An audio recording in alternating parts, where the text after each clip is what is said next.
Hello, hello. Welcome in. How is everyone doing? It is Wednesday, and I am not prepared, but stream, yes. Stream happens. Playing Weird again today, which is a very fun, interactive encyclopedia of the strange and paranormal and outright bullshit made-up stories. Combined with a sort of 3D rendered mist-like environment, which is very nice. My voice is cracking already. We are joined by Poppy for the moment. Oh, that's my foot. Okay. No, it's okay. Don't get up. It's fine. This. Nice people can see.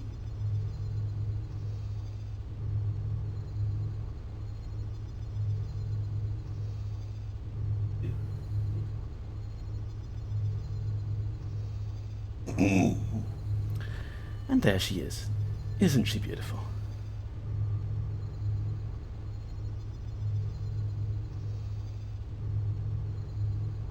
She was actually on my lap before stream.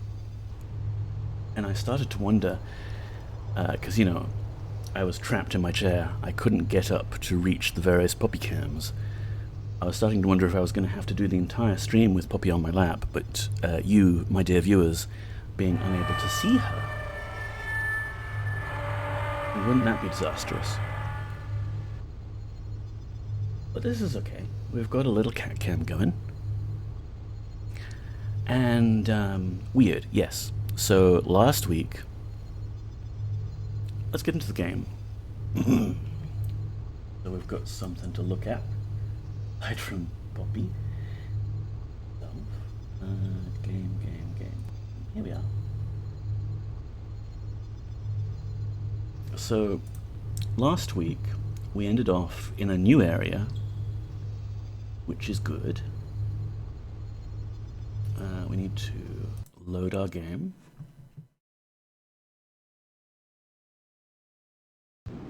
New area here, which is good because it gives us some stuff to look at and read. There is still the other area that's blocked off in the radio room with that inscrutable puzzle. And I said I was going to have another look at it off stream, and predictably I did not do this. So we could have another go at that later, if we have enough brain power. You can hang out here with us, Poppy. Yeah. Look out the window, sit on the sofa. Could get some treats later, yes. 4 o'clock now. Dinner will be in 1 hour. Dinner later. And feed Poppy on stream. Like that. Yeah, here.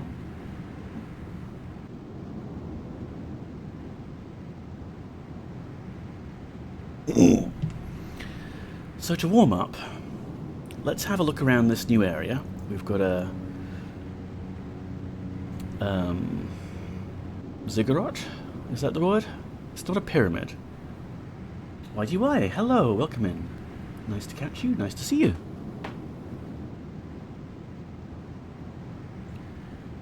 And I'm going to keep trying to adjust this camera as long as she's around here. Could probably put a motor on that and let me spin it around programmatically somehow. But yeah, we can look around this area. And... Ooh, Easter Island heads, cool. Do some reading / listening. Is that an iron?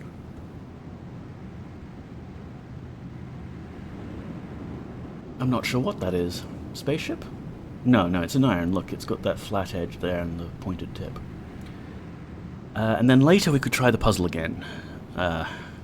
Maybe. I saw the Ultimate 8 dying lava clip. Pretty funny.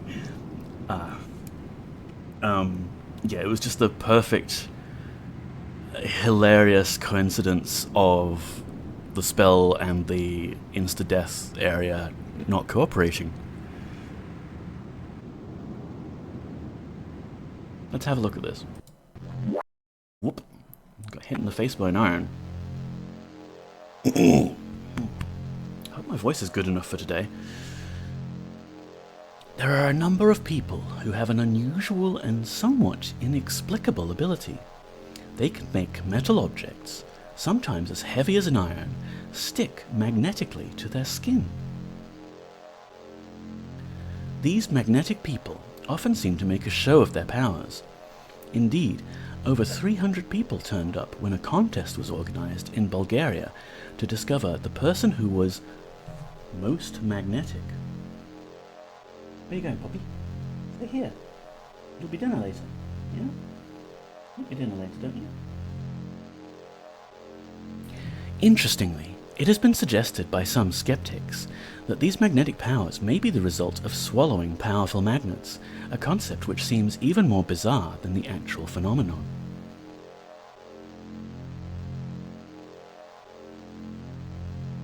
You're just going to hang out there and wait for dinner time? On camera. And you keep, yeah? A bit far away there.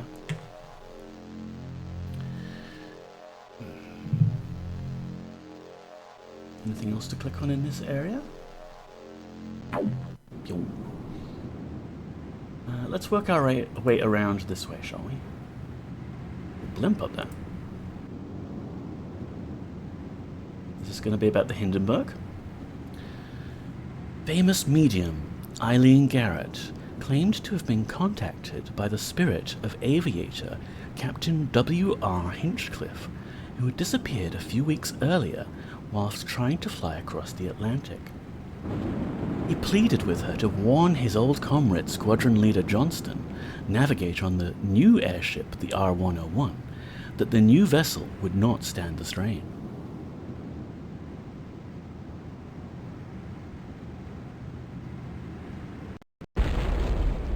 Not long after, in 1930, the airship crashed into a hill, killing 46 people in a tragic inferno.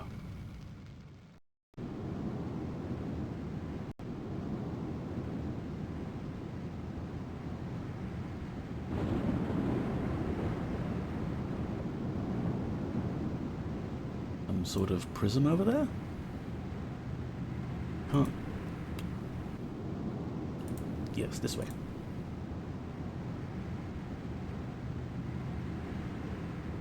Well, that's a bit spooky, isn't it?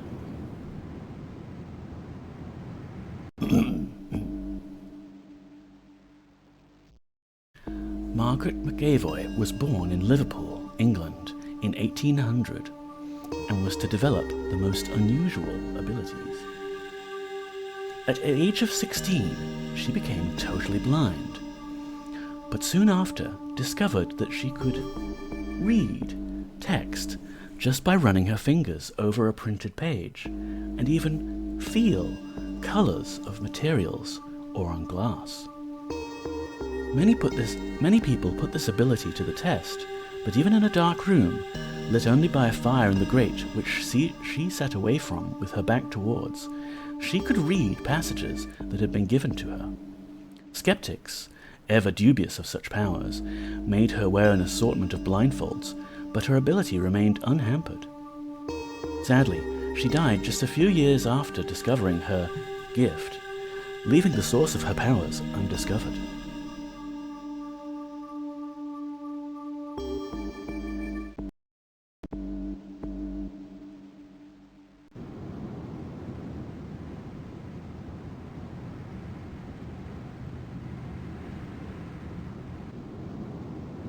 Is there nothing in this corner?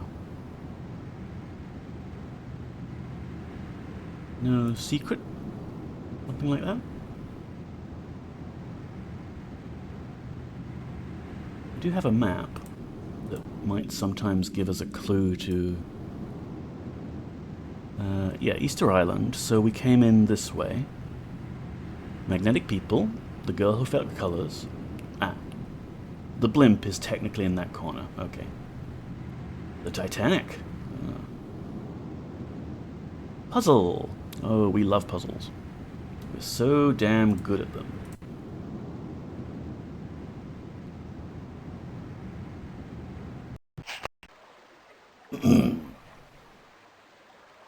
The problem with most cases of precognition is one of corroborating the fact that they really were made before an event occurred, which is usually reliant on a few friends or acquaintances. One case of an astonishing prediction, or perhaps coincidence, that relates to the Titanic disaster leaves no doubt as to its authenticity, as it was published in a book several years before the event. 14 years before the Titanic sank, a book titled Futility by Morgan Robertson was published.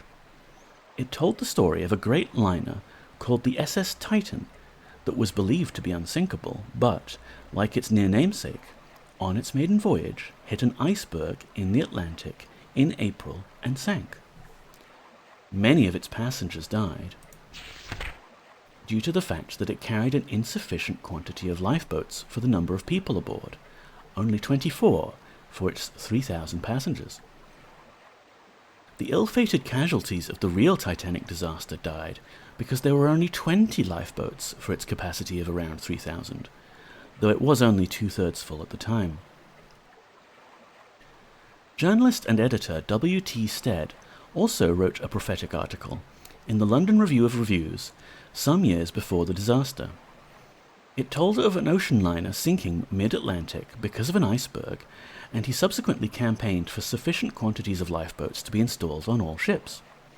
Despite this, he decided to take part in the maiden voyage of the Titanic, even though he had received several warnings not to, including one by a palmist who had told him not to travel by water in that month.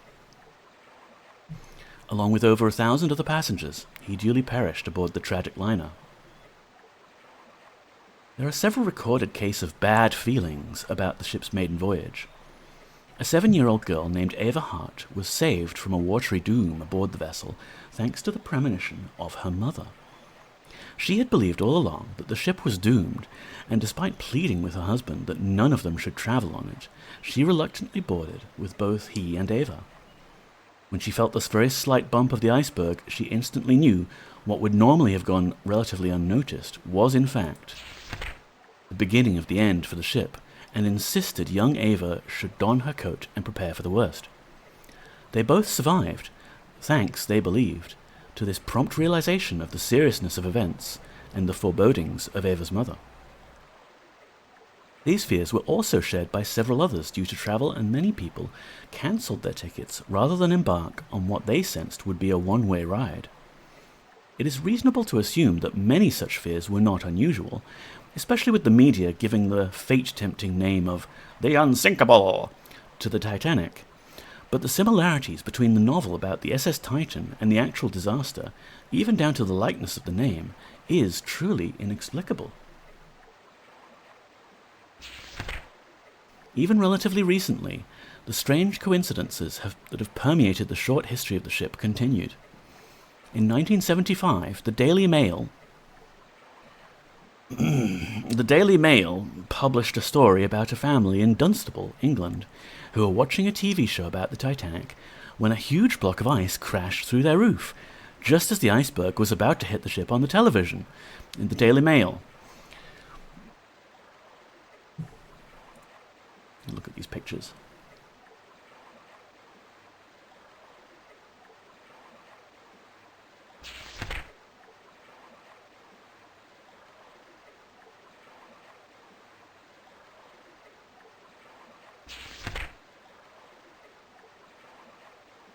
Yes, psychic.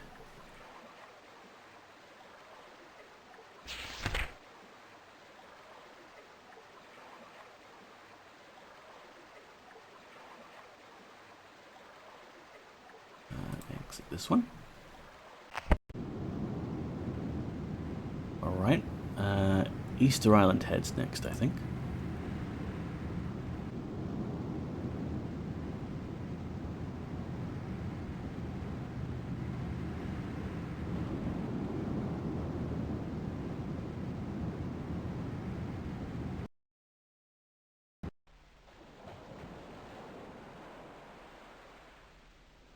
think this might be a voiceover.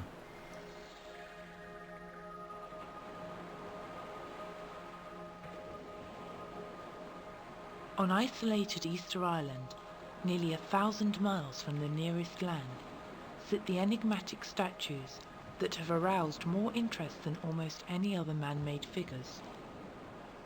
The island was first brought to the attention of a wider world in the 18th century by Dutch explorer Jacob Roggeveen, when he discovered the island on Easter Day, resulting in its unusual name. Hewn from volcanic rock, the mysterious figures that decorate the island stand about 25 feet tall and weigh in at around 18 tons each. Local legend tells that the rock figures, or moai, walk to their places themselves, and certainly the shortage of trees with which to have made rollers to have moved them makes it puzzling as to how local craftsmen could have done so. This mystery was highlighted in the writings of Eric von Daniken, who claimed that they must have been carved by visiting spacemen, also suggesting that their red stone headpieces, known as pakeo, represented helmets that would have been worn by these unearthly visitors. Experts suggest more earthly explanations of such puzzles. They point to the fact that local islanders happen to have red hair themselves, and suggest that the lack of trees was caused by them all being used up to move the statues, resulting in the production of said statues ceasing when their timber was exhausted. A timely warning perhaps of the consequences of failing to replenish natural resources. Despite all the theories, however, nobody knows for certain why so many of these statues should have been made, or why they should be carved in such unusual forms.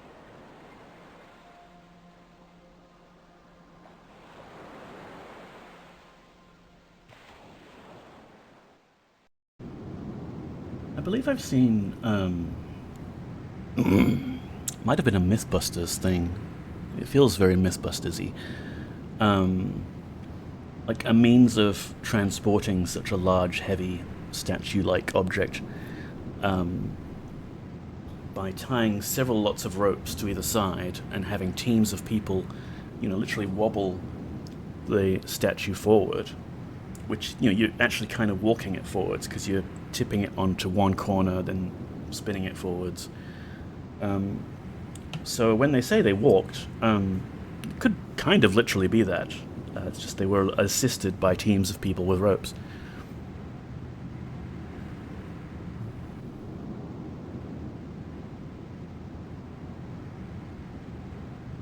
No, come on, we want to... yes, actually, I think we have to do the puzzle now. Let's hope it's easier than that radio puzzle. Oh, a bottomless pit. How very relevant. We have a new sound command. If OBS would let me.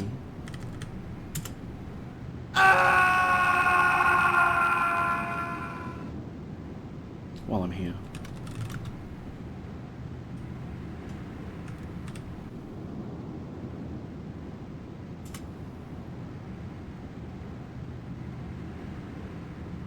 Alright, let's see what's in this bottomless pit.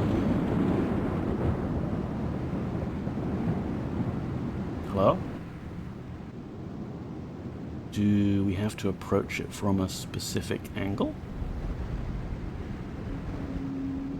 You get a nice view from up here.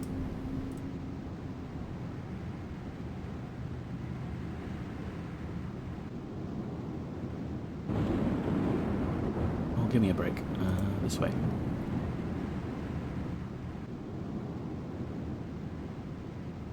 I would think that if this pit has 4 lots of stairs leading up to it, I would be able to access the puzzle from any side of it.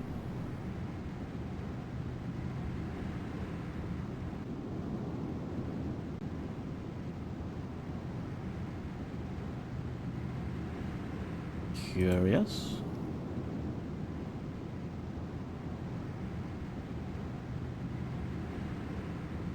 Let's have a look at the map again.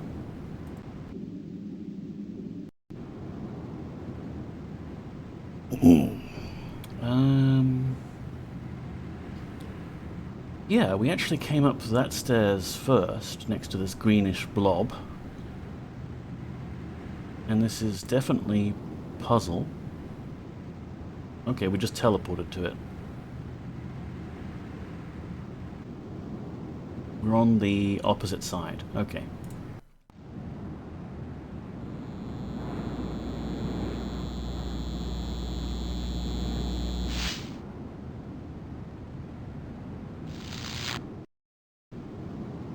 This is a puzzle, alright. Oh no, it's Hanoi. Towers of Hanoi, everyone. Mark it off your bingo card.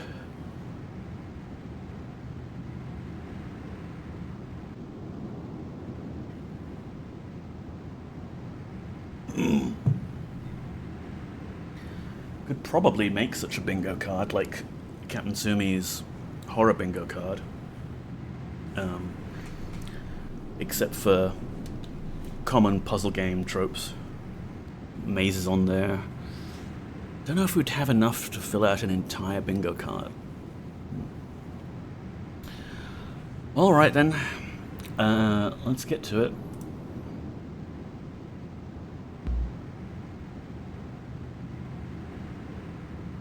I'm clicking.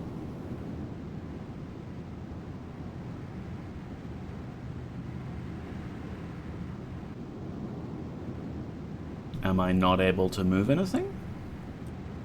Arrow keys? 1, 2, 3. I mean, it's all mouse driven so far.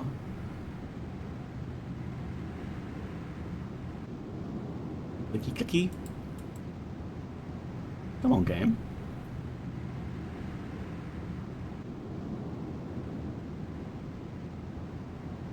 Was it because of the Towers of Hanoi comment? Oh, click and drag. Now that's unusual. Everything in this game so far has been single click. Then we need to... I'll take that off. Then 1, 2, 3. This one. Maybe.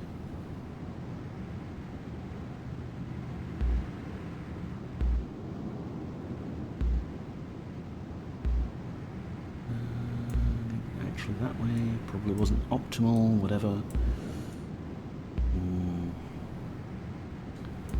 There. And then finally, what do we need to do here? We can move this to somewhere else. And then rebuild the pyramid.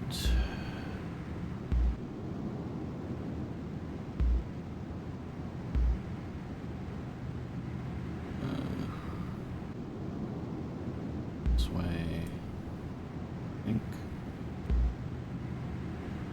Yep.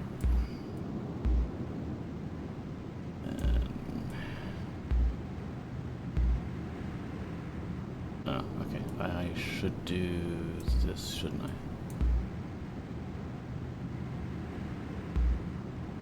Go there. There we go. Towers of Hanoi. Oh gods, don't tell me I'm supposed to put it on that platform. You did not give me any indication of which platform you wanted this on.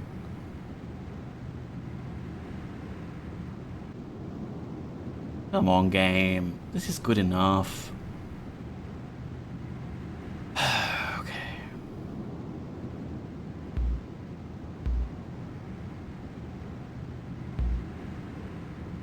Probably put some music on to entertain us while we're solving Towers of Hanoi yet again. But I still haven't really set my little thing up to do that conveniently. Fuck, no, I want I want to move the yellow one to this one, so I actually need this pyramid over there.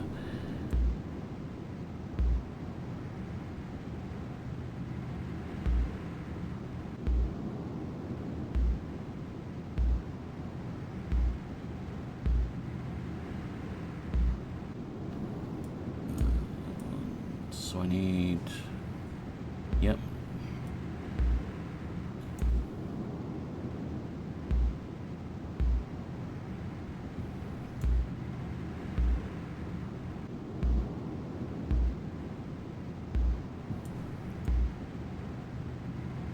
Right then. Big yellow base, that platform. If this doesn't trigger anything, I swear. Hi, puppy. Getting a bit hungry?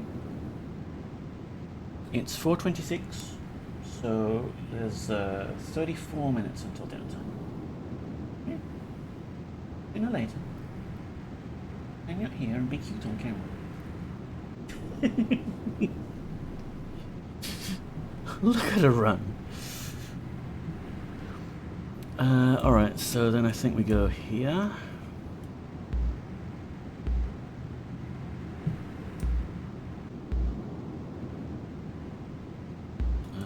Probably there.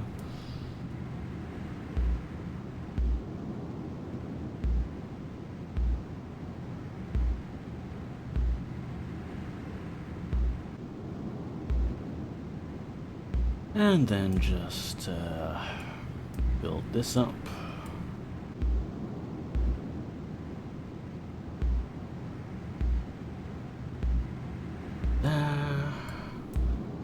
Almost done. We'll have visited every single possible permutation of these cones.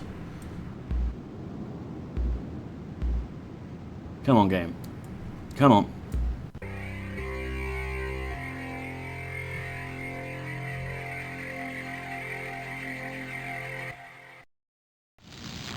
Would have been helpful if that destination platform was more clearly indicated. Is this all we're getting? One extra scene with a bit of ghostly full motion video. When famous author Nathaniel Hawthorne entered the Athenaeum Library and sat to read, he paid no notice to the figure of the Reverend Dr. Harris reading a newspaper in his usual chair by the fireplace. Until, that is, he heard the news that the Reverend had died the previous day. His astonishment, however, paled into insignificance when he next entered the library and saw him still sitting there, large as life, reading a newspaper.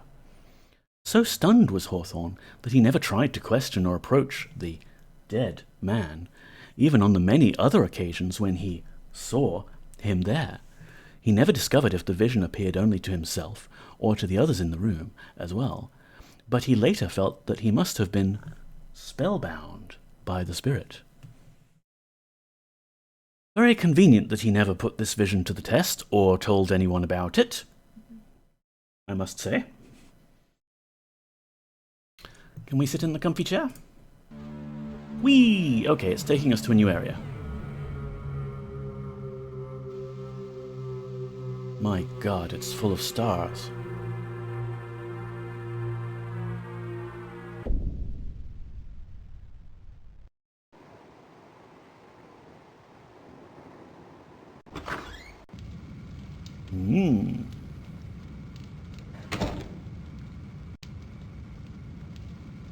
Fire. Where are we now? Ring room. How convenient.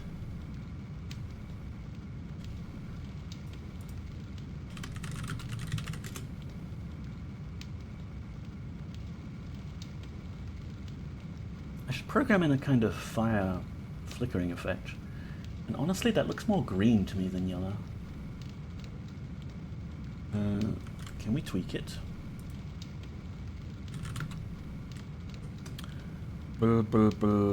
Yellow is absence of blue. So we could do...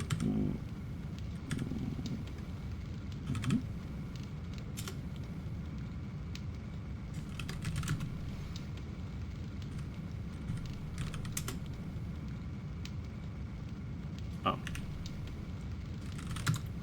Probably fix that.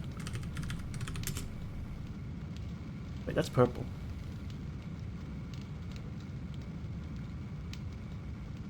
Whatever. It's a color. Already running out of brain cells. But we've got a whole bunch of things to look at, including the credits, apparently.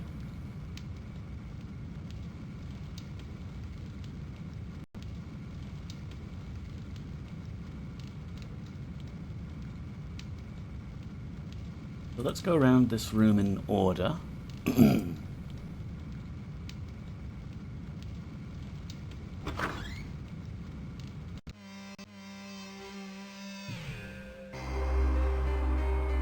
I mean, I feel like we should read the credits at the end, right?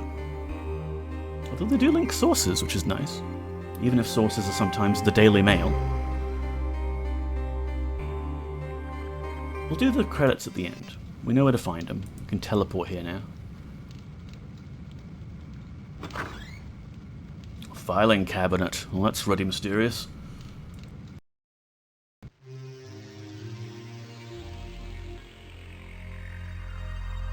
Such is the belief in the power of premonition that in 1957, Dr. John Barker set up the British Premonitions Bureau to help anticipate and avert disasters.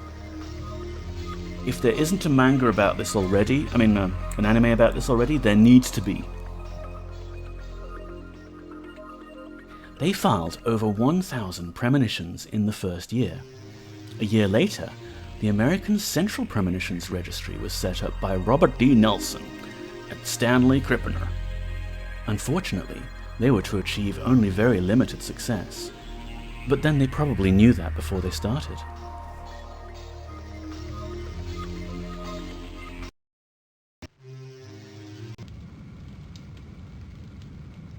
Yeah, I want to see anime with anime girls kicking ass and making predictions and nature of time and fate, what have you.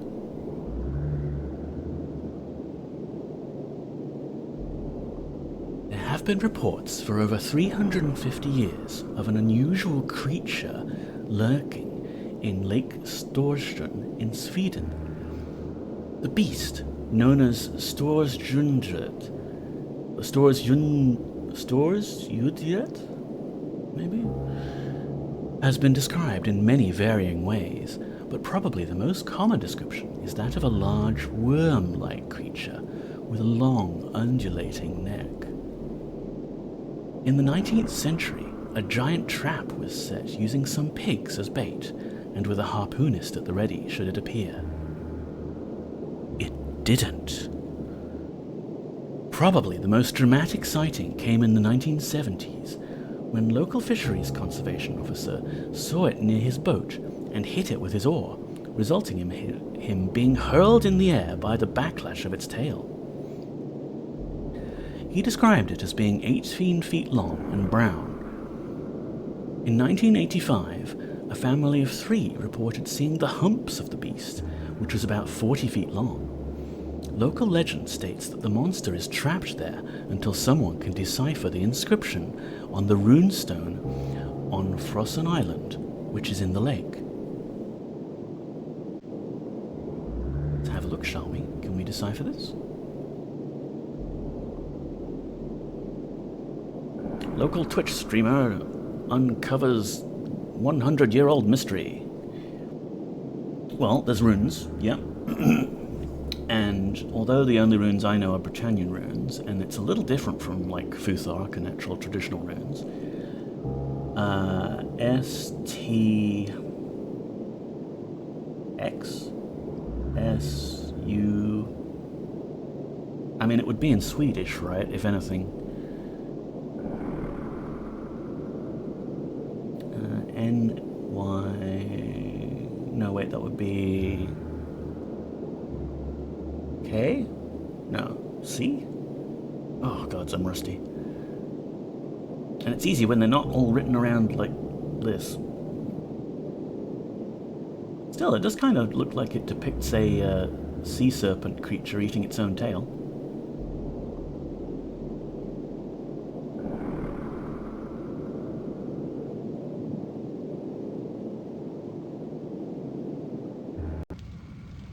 Oh, we've got a video. Video popping. And it's 4:35. But there's only 25 minutes left. Yes? In soon. Okay. Well, the Storsjö monster, or the Storsjö as they call it, is in some ways a very typical lake monster, but apart from one very, very strange characteristics, the monster has ears. Some of the sightings, some of the people who have seen this says that it has very large, pale or whitish ears, and it's variously described as looking like fins or sails or like big pale bat wings. And the funny thing is that these sightings are all from late summer, early autumn, sometimes in the beginning of winter as well. And that makes me wonder that this is the time where the moose, the antlers of the local moose are out of velvet, and they are looking like very big, pale, whitish, bat-like things. So I think that what these people have seen are in fact swimming moose. Moose are very common around the lake, so most people know them, but even the people around there, and I've spoke to a lot of them, they don't know that moose are actually extremely good swimmers.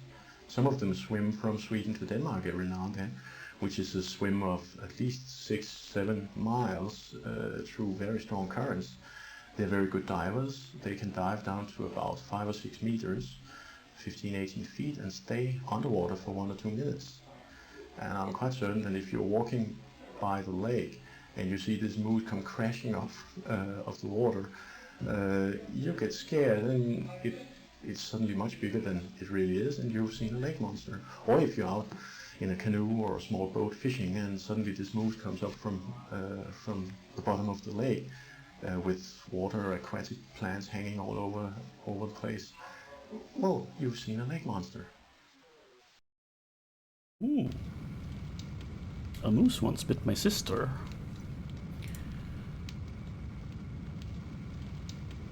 Or, thanks to the Ultima series for teaching me Roman numerals. I can only count up to 9 though.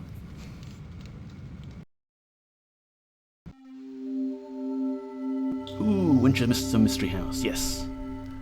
One of my favourites. And we got a bunch of stuff to look at too. Let's look at this United States.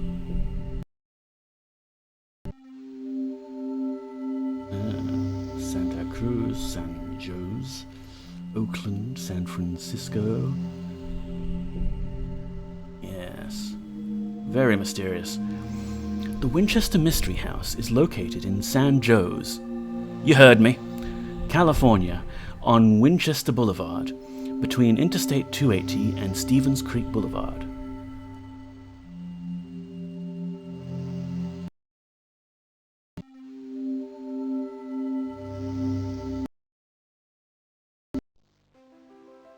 Pretty bloody huge.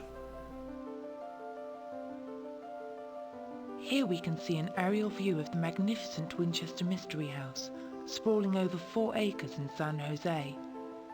It is easy to see why it has been an architectural landmark since the turn of the century. The 4th-story balcony provides a bird's-eye view of the outlying buildings, interior courtyard and gardens, including the unusual crescent-shaped boxwood hedge that held strange spiritualistic significance for Sarah Winchester. Can anyone guess what dark mysteries are concealed in the obscure Shakespearean quotes found in the Ground Palace Ballroom's art glass windows? The intricate design work here shows the care and dedication that went into making the interior as striking as the exterior. The elaborate inlaid floors and Tiffany doors emphasizes attention to detail as soon as you enter the entrance hall. Here we see the main bedroom, where Sarah Winchester would eventually lose her fight for eternal life. And its impressive bed, a luxurious enough surrounding for anyone's demise. This oriental dressing room and its adjoining bedroom were the only rooms on the first 2 floors used by someone other than Mrs. Winchester, her niece.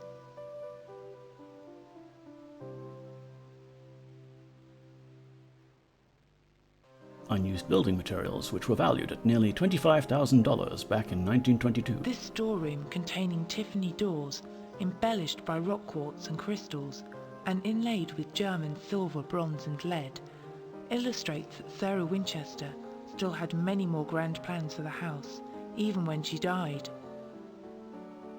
The front parlour continues the display of quality, with its interlocking diamond parquet floor, rare scalloped French lincrusta wall covering, and Victorian-era furnishing. The bizarre stairs to the ceiling show that what goes up doesn't necessarily always come down. The European influence in the house can be seen in the grand ballroom, where the silver chandelier came from Germany, and even the wallpaper was imported from France.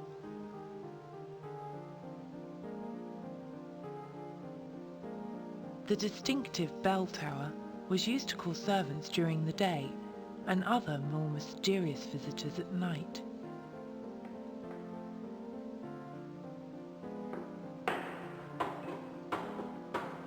We hope you've enjoyed your brief tour of the Winchester Mystery House.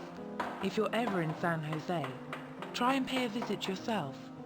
Who knows, you may even be greeted by the sound of unearthly hammers.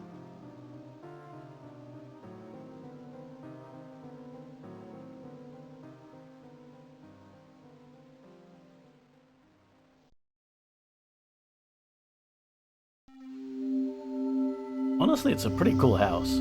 I know that the idea is that, it's constructed like a maze and has nonsense locations like the stairs to nowhere, or doors that open onto walls and things like that, to confuse spirits and ward them off, or whatever. I think it would be cool living in a place like that. Which is just going to attract my spirit. I think all of these slides are the same hotspot. Try the bullets. Bang! Okay. Dinner soon. No, don't go away. I'm still reading things. Yeah. Poppy is getting hangry.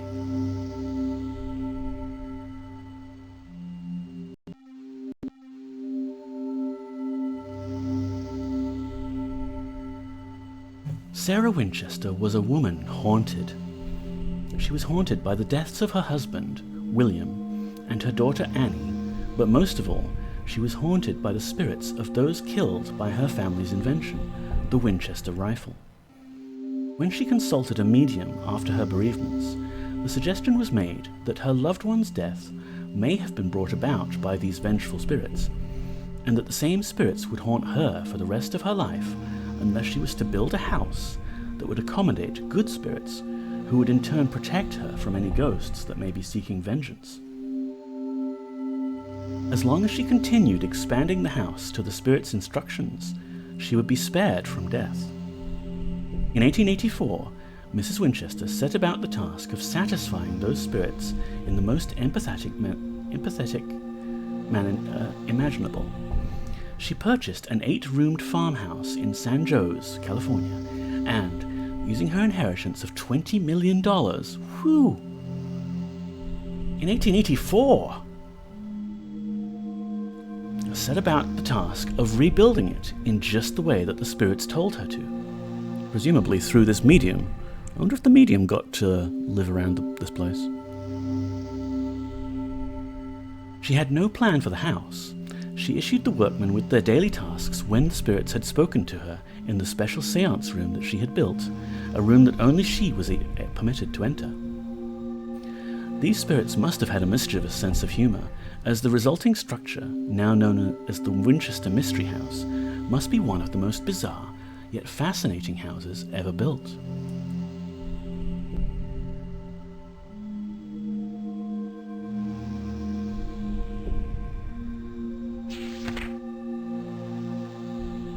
Almost every yard of it contains some strange, inexplicable feature, including stairs that lead to nowhere but ceilings, a room that contains a skylight in its floor, and doors that open to 8-feet drops or plain brick walls. Why should a chimney rise 4 stories, yet stop short of the ceiling, rendering it completely useless? Why should cupboard doors open but contain no cupboards? Why would she build a staircase that has 7 flights and 44 steps, yet covers a distance of only 9 feet? Were they put in to confuse any evil spirits? Only Sarah or her spirit guides could tell. The eerie bell tower situated on top of the mansion does, however, have a simple explanation. She had it constructed so that she could summon the spirits to her at midnight each night for her instructions, and then toll the bell 2 hours later to signal their departure. Obvious, really.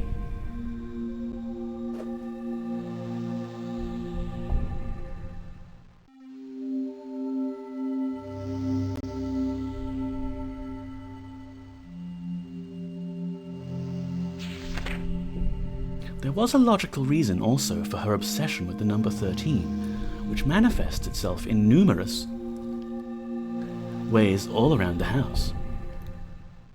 Based on the old belief that 13 was an unlucky number for evildoers, she filled the place with a kind of protective shield based around this number.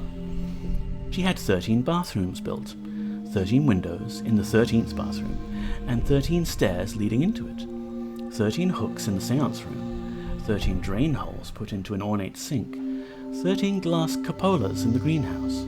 The list goes on and on. She even added an additional gas jet to a chandelier in the ballroom to take its number to her magic total, and signed her will 13 times.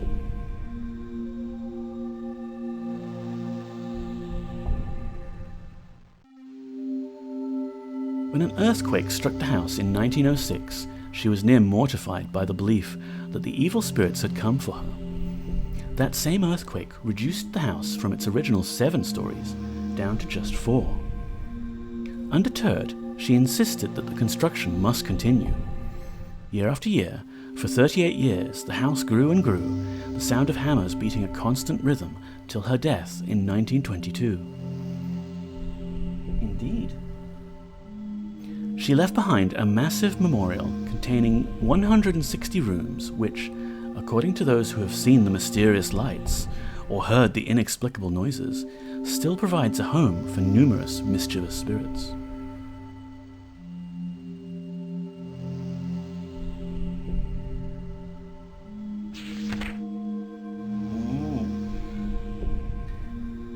It's 4:48, probably. 12 minutes, right? No, very soon.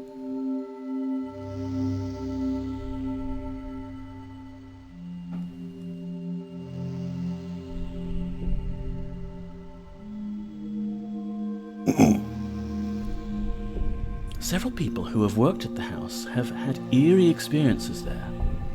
Former caretaker Brent Miller once entered a room and, in the unearthly silence of such a vast, empty place, heard someone breathing. There was no one there.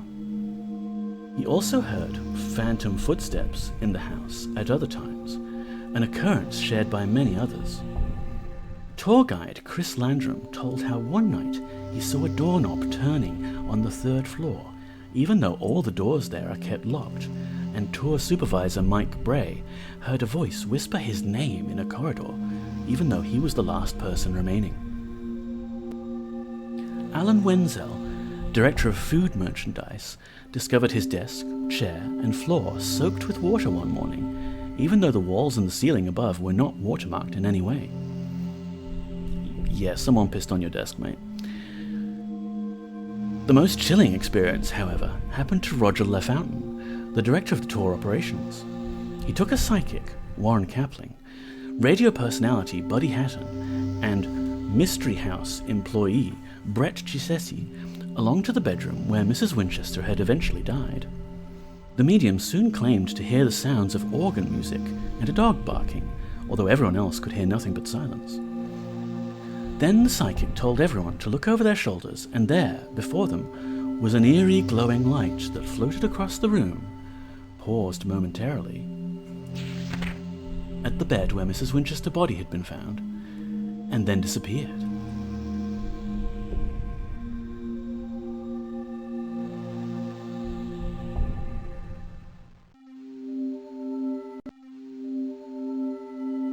Love it.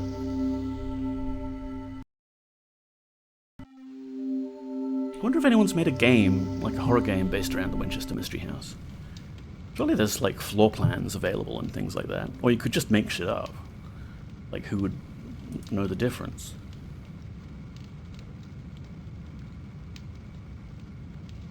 Because there's someone making a Titanic replica game kind of thing.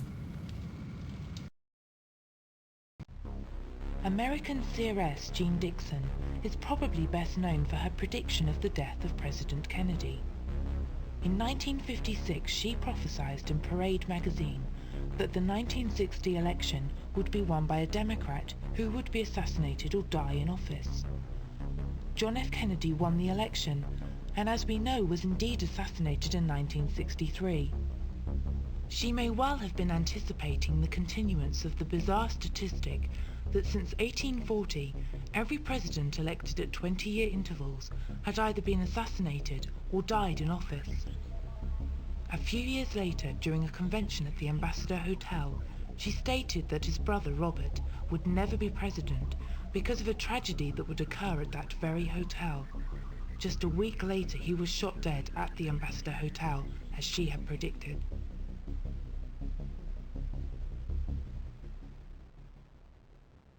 So, the lesson there is, if you want to assassinate somebody, be a psychic, predict their death, then hire an assassin or whatever. Everyone will assume you're a psychic and not the person that commissioned the act.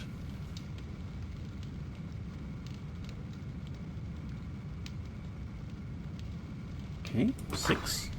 The false prophet. Oh, this takes us back to the main hall. Cool. I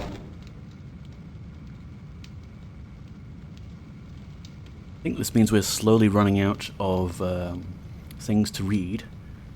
So, assuming we can get that radio room puzzle unlocked, there's like maybe this stream and one other left. Ooh, spooky skull. 7 minutes left, Bob. Dinner soon.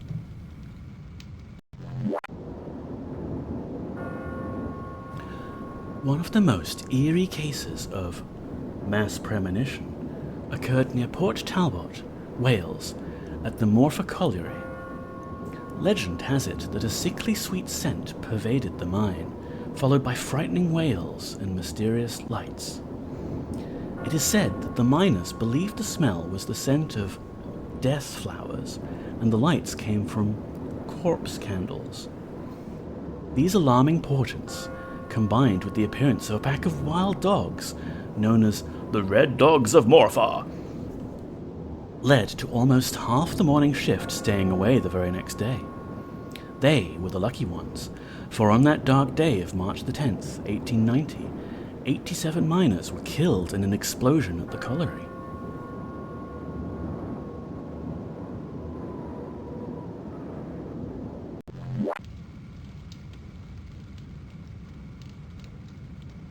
Here we go, 8, pagan.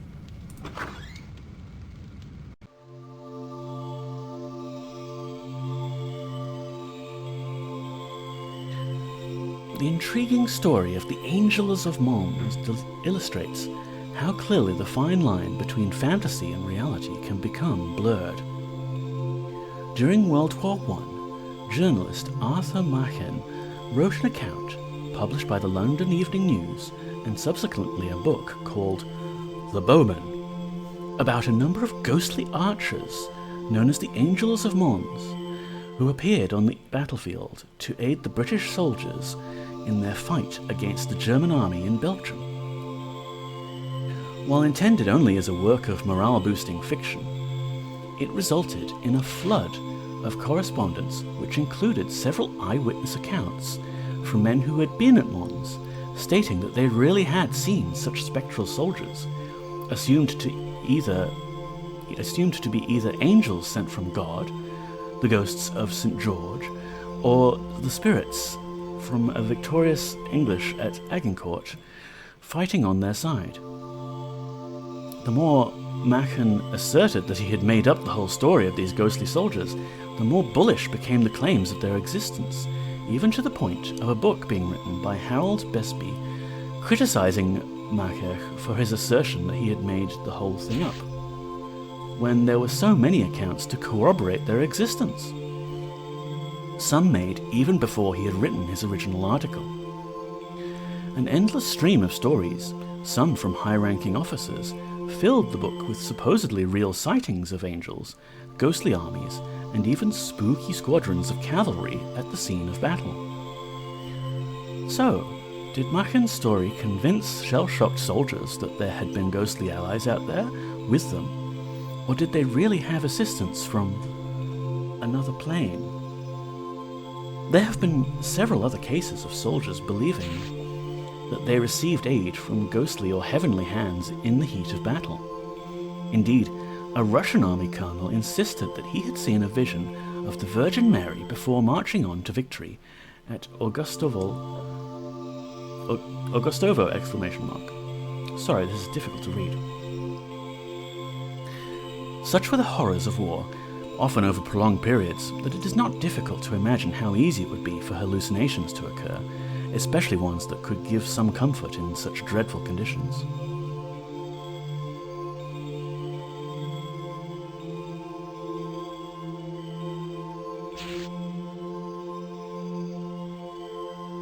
Illustration of ghostly archers, or maybe photograph, who knows.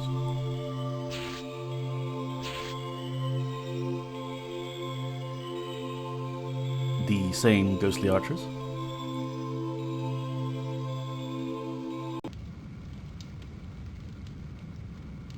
Three minutes left until dinner time.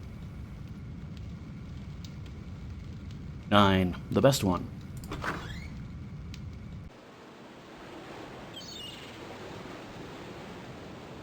If you were to travel on the South China Seas and find your neighbor burning a bag of feathers, you needn't worry, for it is a traditional Chinese method of warding off the dreaded Hai-Ho Shan. This giant creature, possibly akin to the giant squid, was believed to drag junks underwater unless either a special dance was performed to calm it, or a bag of feathers burnt, as the beast was repulsed by the resulting smell. Well, who wouldn't be?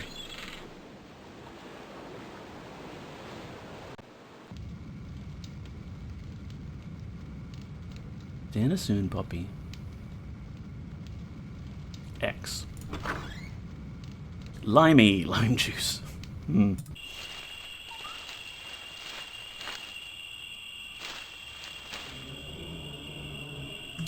need that thing to not trigger. Oh, Seribot got to it. Nice. Thank you, Seribot.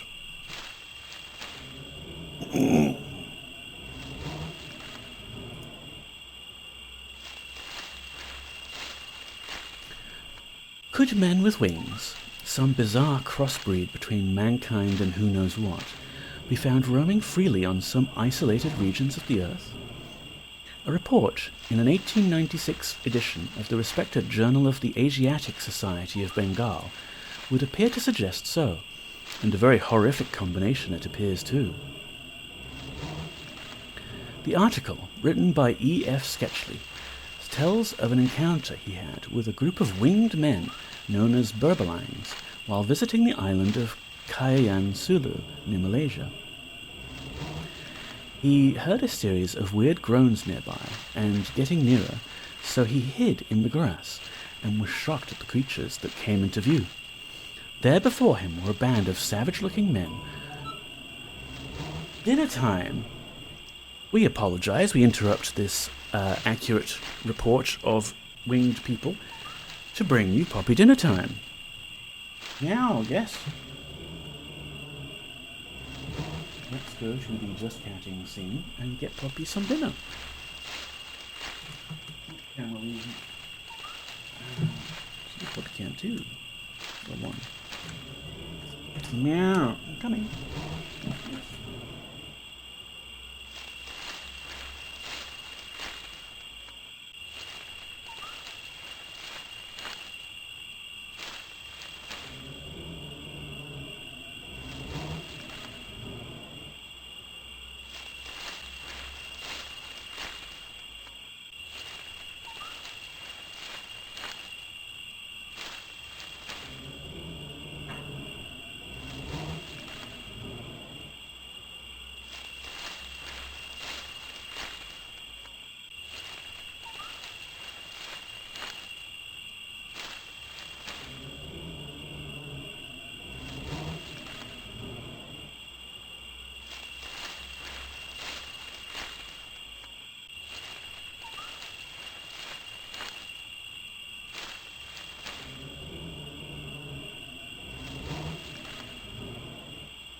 There we go.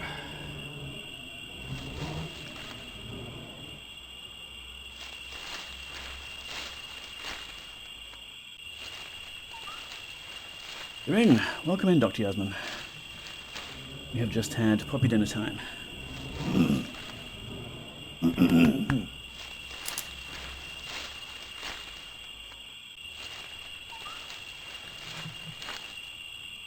Let's go back to the game scene before we forget. Right. I guess I'll start from the top. Could men with wings, some bizarre crossbreed between mankind and who knows what, be found roaming freely on some isolated regions of the Earth? A report in an 1896 edition of the respected Journal of the Asiatic Society of Bengal would appear to suggest so, and a very horrific combination it appears too. The article, written by E.F. Sketchley, sketchy sounded bloke, tells of an encounter he had with a group of winged men known as Burbalangs while visiting the island of Cagayan Sulu, near Malaysia. He heard a series of weird groans nearby, and getting nearer, so he hid in the grass and was shocked at the creatures that came into view. There before him were a band of savage-looking men with sparkling cat-like eyes and wings. He knew instantly that he had witnessed the dreaded Burbalangs, spoken of in local legends.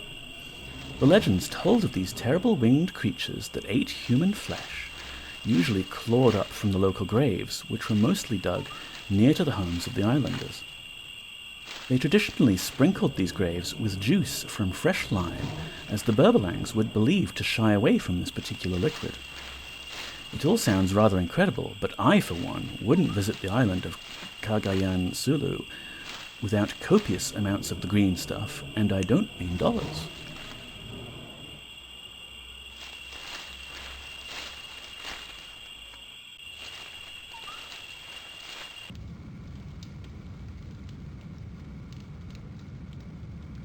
So I think we're coming up on the end of this circular room.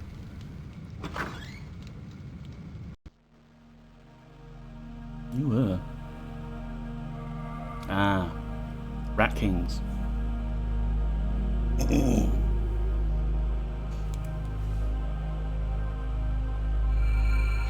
animal world is full of fascinating enigmas, but the Rat King must be one of the most unusual. What is a Rat King, you may ask? It is a bizarre formation usually consisting of between 5 and 12 live black rats, all tied together by the tips of their tails. I cannot read what that word is supposed to be. X-rays. X-rays have shown that many of the bones in the tails are fractured and have been entwined for quite some time. In Göttingen Zoological Museum, Germany, a fine example of this phenomenon, discovered in Rüdehausen in 1907, is on display. They are not common. An average of only one every 7 years or so are discovered, but nobody can explain how they occur.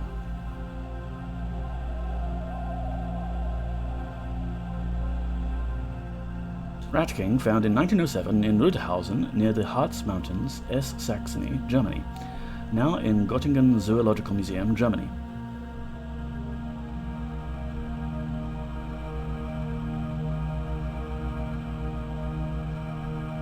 Rat King, 30th July 1748, found by Johann Heinrich Jäger in a mill under the Kamranth, fallen between two stones. From Denmark's Veterinære Bibliotek, Copenhagen.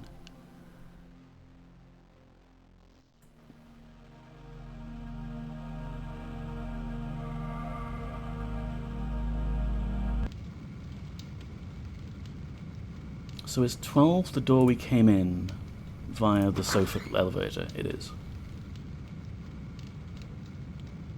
So I think, if we look at the map,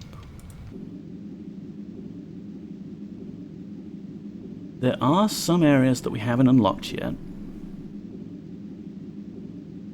But we've got a door from the ring room that goes back to the main hall. And indeed, I think all of these now link to the main hall. The doors that we've seen.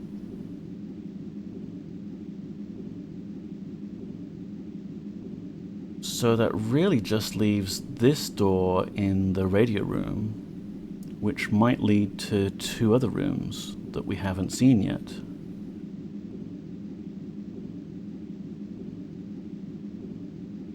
And it's unclear, because like all of these other ones have looped around on themselves, right? Like you go in this door and you eventually come out this door. You go in this door, you eventually come out this door. Except for this side road into the radio room. You go in this door, there's the sky puzzles, there's the holographics thing, pyramid room, ring room, and you go back here. So this is just like a little dead end, maybe? I'm not sure.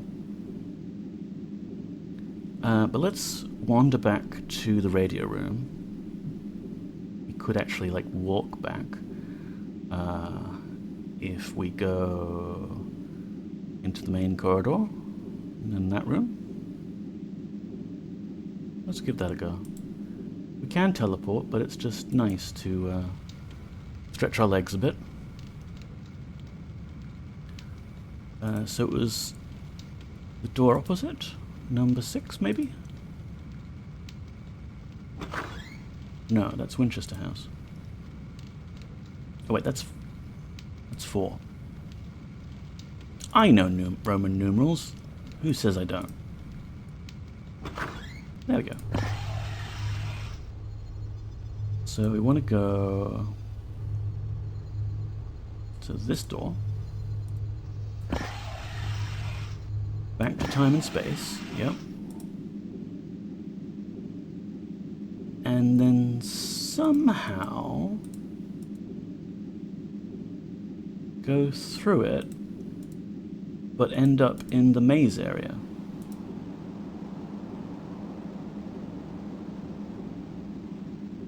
Do we wait until it sort of rotates? Oh no, it's just, it changes. Cool.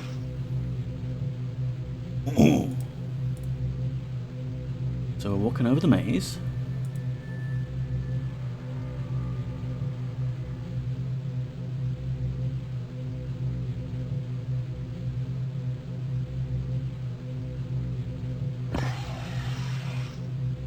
Here's the radio room. That infernal puzzle again. See, there's no other clues around that I can see that would explain what we're supposed to do. I mean, obviously it's combination lock, but like, what is the combination? Right, let me look for a pen and paper. I'm sure I have one somewhere. We'll figure this out once and for all.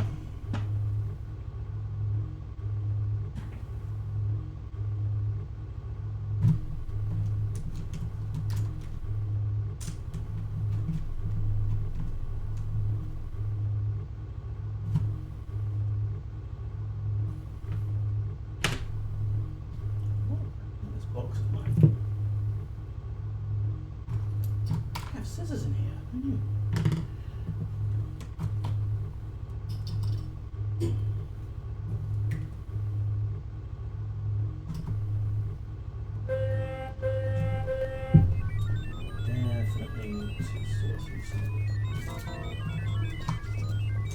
Warning. Warning.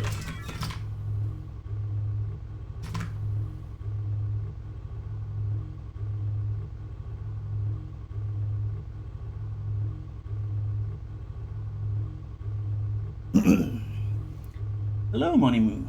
Welcome on in. Road time? Oh, Useless City. You caught me just as I was off camera. One moment, please. Useless City, welcome on in. Hello, how was your stream? Let me unclip this. Let me give you a shout out. I am very good at typing. You are, Monimu. I am very pleased with your typing skills. Shout out for Useless City. Welcome on in. What were you playing? Fallout 4. Nice. So hello. Very good. You finished up with Fallout 4. Nice. For those who aren't following Useless City, please go follow them right now. They're another Australian streamer. They're everywhere.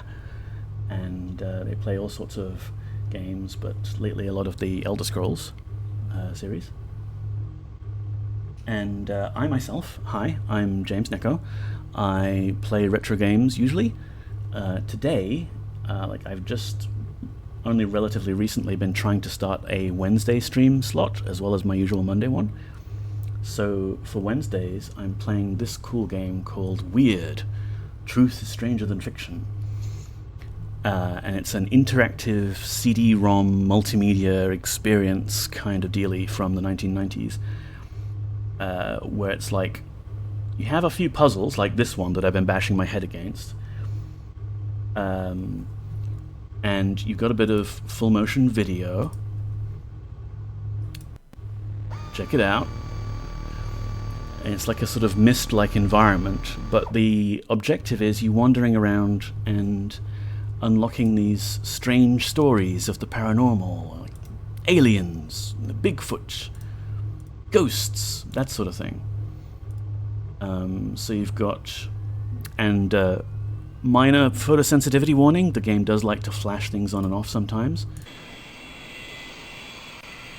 You've got things like this airplane crash. David Booth could gain no satisfaction from being proved right, but he knew it was going to happen. He warned people it was going to happen, and when it did happen, he just wished he'd been wrong. For 10 consecutive nights, he dreamt of a 3-engined American Airlines plane losing its power, rolling over, and crashing in a ball of flames. He knew he had to do something. Fraught with worry, he called the Federal Aviation Authority and American Airlines to warn them of his dreams, but there was little they could do, and tragically, just days later, his dream came to life. On May the 25th, 1979, one of the worst aviation disasters in history happened at Chicago Airport when a 3-engined American Airlines DC-10 crashed on takeoff, killing nearly 300 people.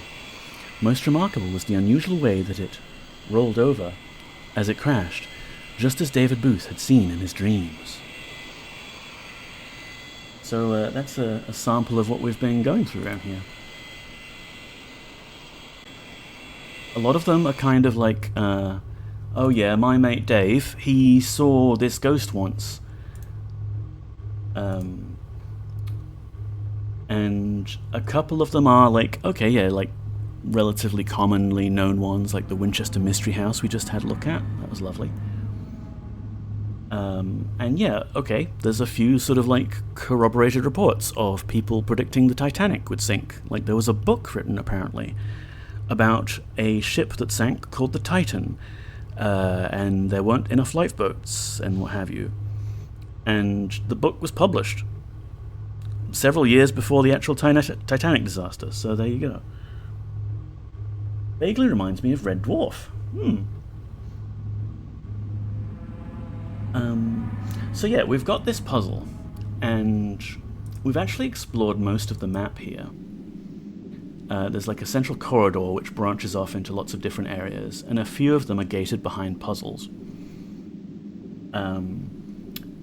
But here we've got this radio chamber, and you can see we've got stories like the Devil's Microwave and the Cox Survey.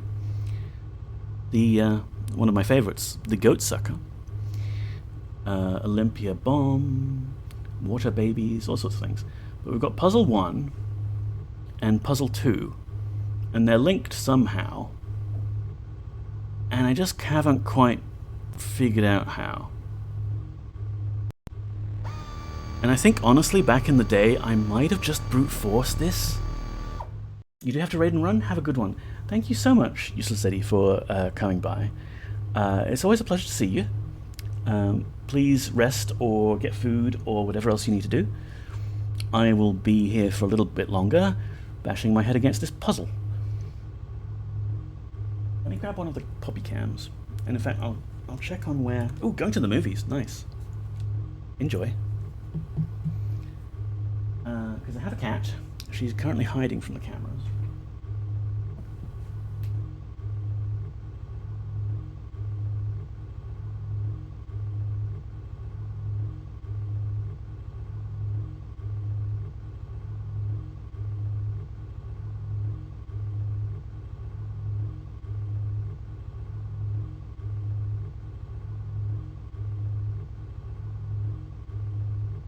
So there is the puppy cat. My brother would print off walkthroughs he found on BBSs for me. Nice. I remember BBSs. Of course, in those days, actual information on games and things was sometimes far and few between. You might need to buy PC magazines or gaming magazines because they've got a walkthrough that they've done for you. Got a bit addicted. Sorry, my voice is dying on us. Got a bit addicted to Legend of the Red Dragon, a text-based adventure. Cool. I haven't heard of that one. So here is PoppyCam 1, 2. So we've got the PoppyCam there in the corner there. She's right. She's in her little box, which just so happens to be next to the hot water heater. Let me unlock from the Windows 98. I can have a look at Poppy very briefly. Yes, she is. Oh, yes. I also have a second camera. Show off briefly. So I've got my precious Order of the Stick notepaper here, and I'm going to scribble down all of these symbols and all the other symbols on the other puzzle thing, and then we will figure out this puzzle once and for all. Once and for all! It never fails me to make me laugh that of all the names, they called it Chupacabra. Really, Goatsucker. Yeah, shall we read that again, actually? Just to amuse the new viewers joining us from Useless Cities Raid. Just so they can see what to expect from streams here.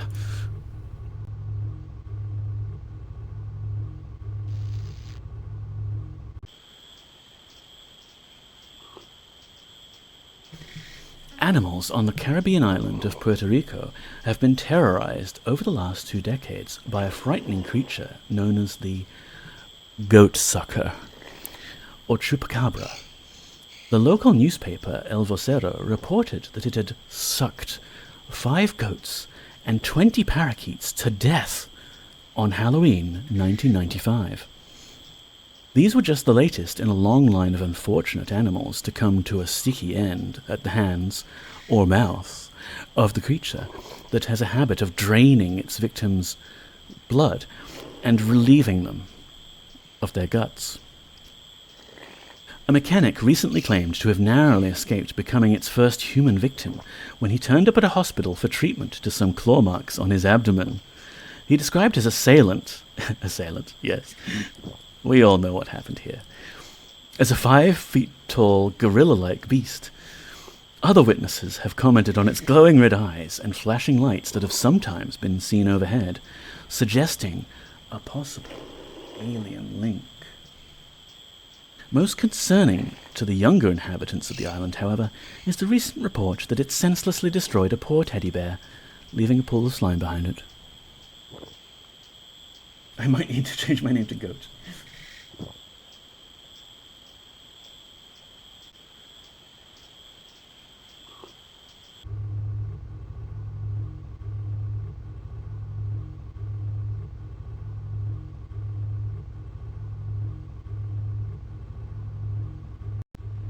So we've got a 3-wheel combination lock, and each thing has 10 possible symbols. So theoretically, it's just 1,000 different combinations, and I reckon back in the day, I would have just brute forced this, because I don't remember the actual solution to the puzzle. And if we do get stuck, I'm sure there's a game fax or something out there. But let's give it one more go. So, I'm just going to number these from the bell symbol. So we've got bells. We've got bubbles. We've got a ticking clock. We have fire.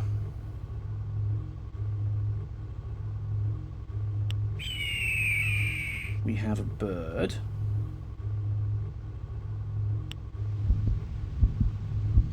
A beating heart. A horsey. A lion.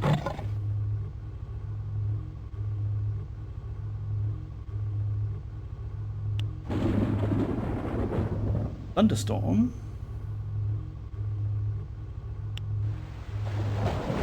Ocean waves.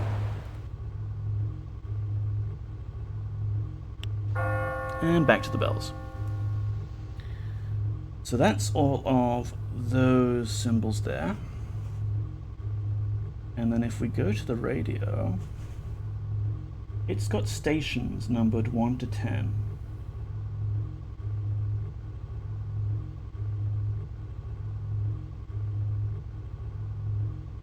And I'm gonna go to that station. We're gonna listen to them and just put them all down and see if there's a pattern that will give us any kind of hint.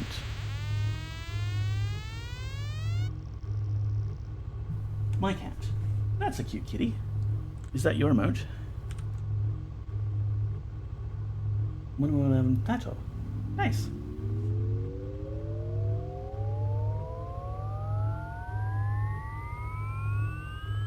So I think those weird sounds in the background are just kind of incidental. They're not actually a clue. And we came across this thing here with the lightning on the tracks, and initially thought it was another clue to the thing, because it shows you this number, 47216. But actually that's just another story. Oh, and you can't click it. You can't click it again. That's annoying. It's just a little secret one, I guess, they hid there. Here's the other machine. Hazard. Droid sequence jeez. activated. Show the game screen, Neko. Game screen. Look at the cool CG.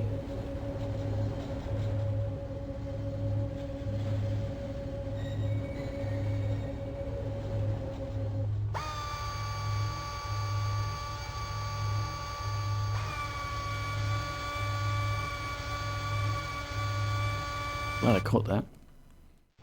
I mean, this puzzle is audio-based, but still got to have some sort of context for what we're doing.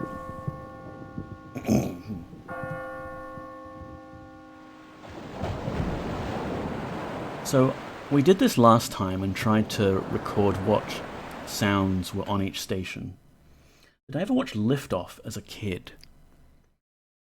The name does ring a bell. It's not immediately coming back to me, though.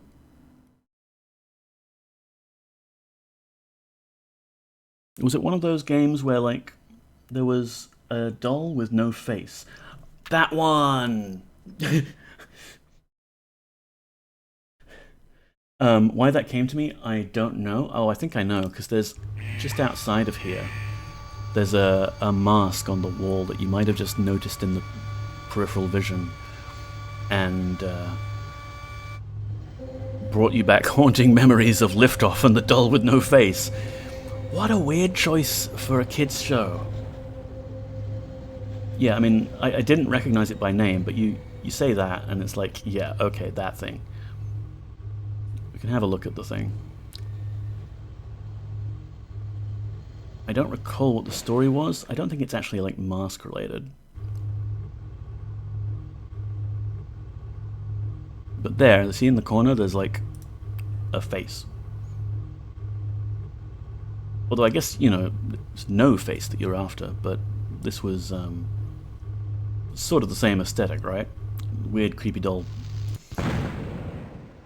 If a bullet was to enter the back of your head, go straight through your brain, and exit just above your eye, you'd be forgiven for thinking that your number was up. Yet when it happened to a man in South Africa in 1955, he just walked himself to the hospital and suffered no ill effects other than a headache. Frank Brown, a soldier who suffered a similar fate, could actually blow cigarette smoke through the hole above his eye.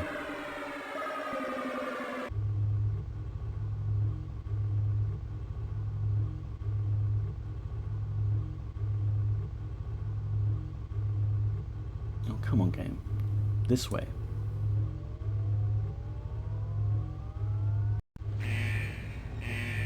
Hazard. Hazard. Droid sequence activated. Alright, so I'm just going to be trying to mark down which of these sounds I'm hearing. And hopefully there's going to be a pattern, because I don't want to brute force this all 1,000 combinations on stream. We'll just have to look it up.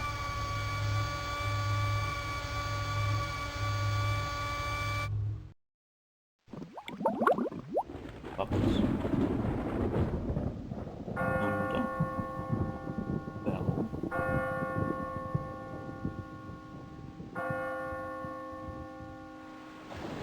Waves. See, it's weird, right? Like, if all of these stations had exactly 3 sound effects on them, it would make more sense to me, because the combination pad wants you to put 3 sounds in. But that was 4. Electricity and water is not safe for work. Yes. I remember having to go through work training videos with like question and answer sections yearly to be like, what's a hazard? And how should you report it? Like, oh, water on the ground is a hazard. Or they had another term for it. Not a threat. But, you know, there was like some completely bullshit arbitrary distinction made between 2 very similar sounding words. And you had to remember that so that you could answer the HR puzzle later on. Game Dev Jeff, welcome in. So that was channel 1. Let's hear channel 2.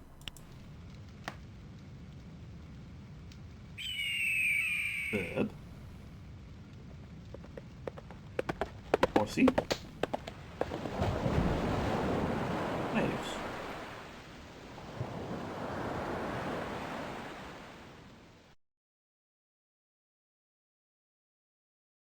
Channel 3. Bells. Horsey. Waves.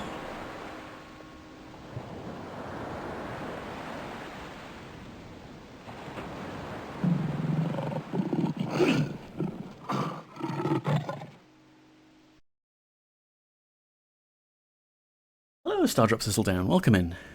How are you doing? Number 4.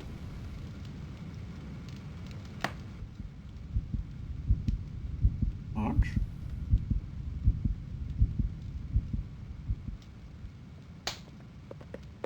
Horsey.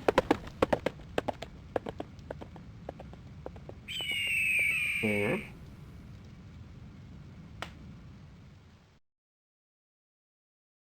And that seems to be it. Do you know what a scintillating scotoma is, or an aura? Yes, Stardrop. I actually have them. You have a migraine? Oh, that sucks.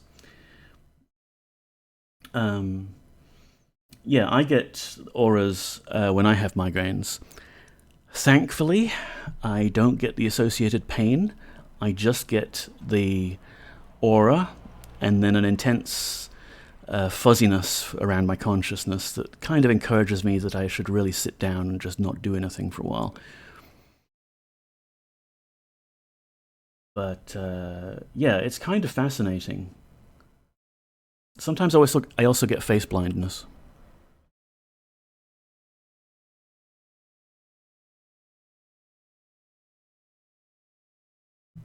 So, 5. Bells. Kitty.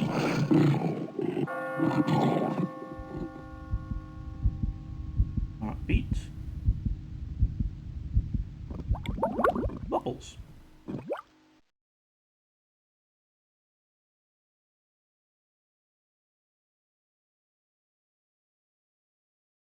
Alright then, channel 6. I have one of those things. I don't get the headache either, thankfully. The aura is nearly done, and then I feel a bit shit for 2 days. Yeah. I haven't had a migraine in years and years, though. I wonder why they've started again. Yeah, I usually find, like, I haven't been drinking properly. Like, need to hydrate. And, you know, take some paracetamol. That usually clears it up a bit.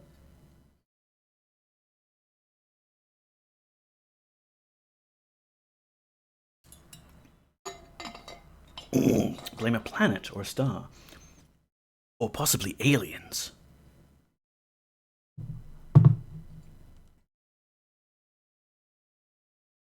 That might be it for me, now you mention it. I remember getting overheated was the big cause for me. I mean, dehydration, we humans are terrible at it, enough that streamers all have a hydrate redeem in their things just to remind you to drink water every now and again, you dehydrated bitch.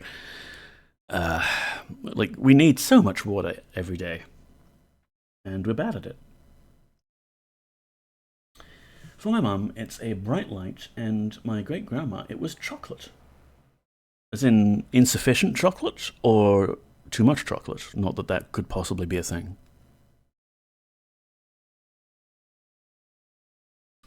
Let's see, channel 6. Herb. King clock. E.T.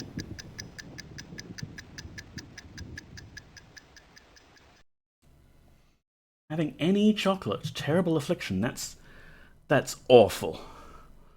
That is just your poor grandma.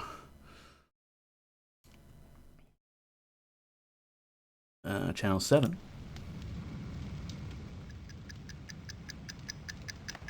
Clock. Herb. You see, at the start of that right, I could almost hear a crackling, like crackling fire. And I haven't actually marked down the fire one yet, because if it's there, it's very faint. Yeah, I feel like that was fire. Ever since I started perimenopause, I can't eat as much chocolate as I want to. Oh, that sucks, Money Moo.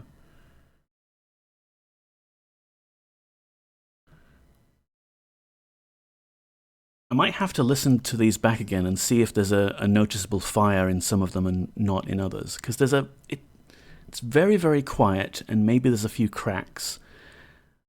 But you could just attribute it to, like, a scratchy recording, you know? You thought you heard a fire? Yeah. That might affect the results of this, I don't know. It still feels like these channels have too many sounds in them to be correlated in any way with the combination puzzle that we have to do.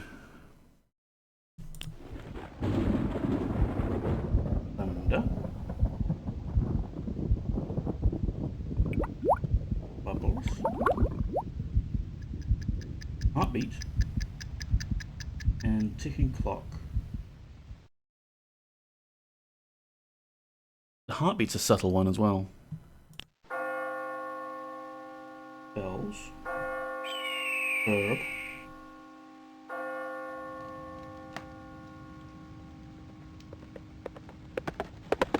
Horsey.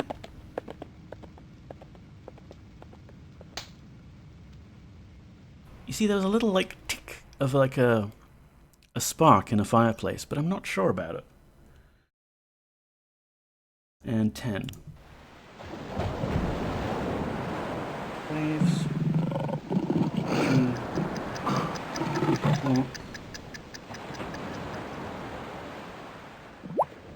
Bubbles.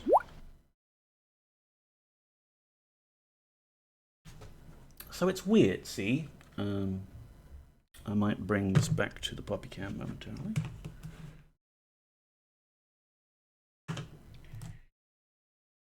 Poppy cam 2. Go to the scene. Out of the game.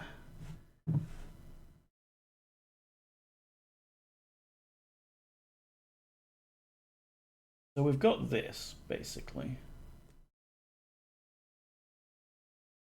Focus. There we are.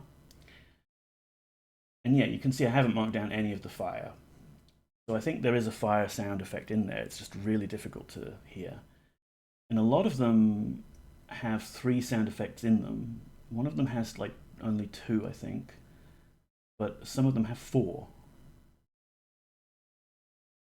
So, not really sure what to make of it. Let's have another look at the puppy cat. Kind of funny how when I switch between cameras, it goes really fast briefly, like with catching up on the video feed. Look at that kitty. I think we'll leave that camera up for a moment while I go through this. That had 4, 3, 4, 3, 4, 3, 2, 4, 3, 4. Yeah, so it kind of lines up with what I wrote down last week. I'll go through this again and just listen for fire. 1.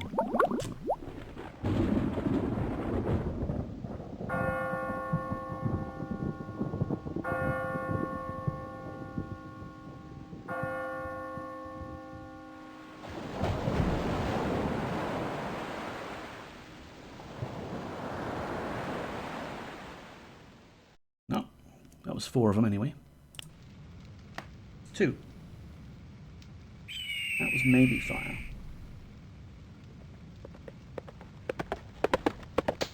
Bird or sways.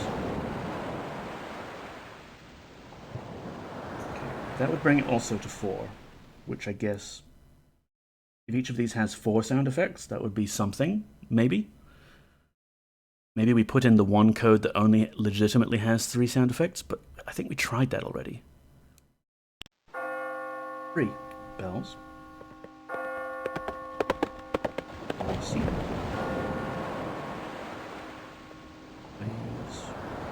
And cat.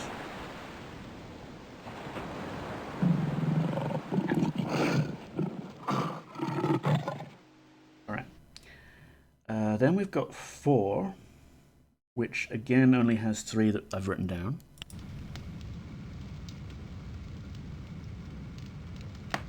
That's definitely fire. Heartbeat.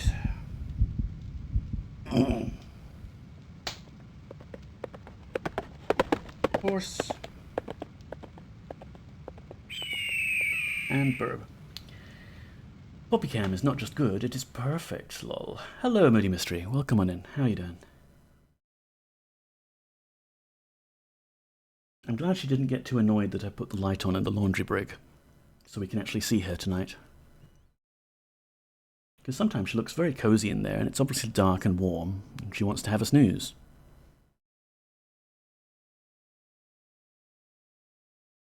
Okay, so channel 5. Bells.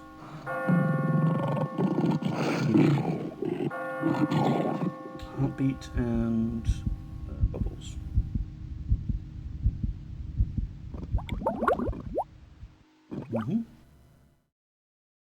Channel 6 was another 3-1, so I'm thinking I'll hear fire on this.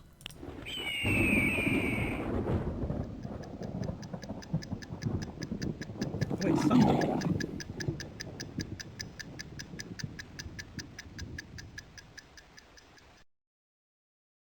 Give me that again.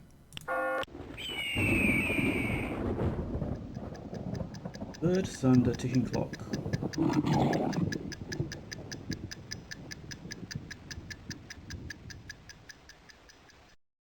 I've written that down completely differently. Bird, thunder, ticking clock, roar.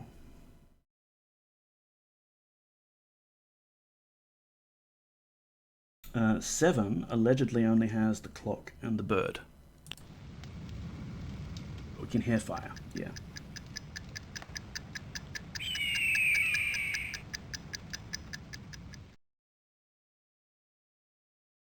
Eight has thunder, bubbles, heartbeat, ticking clock.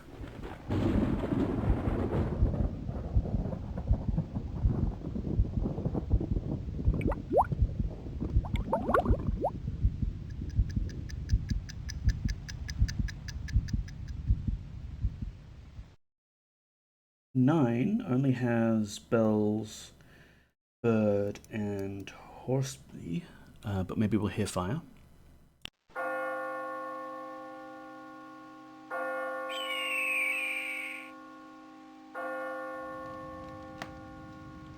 Yeah, it's really subtle, but it's there.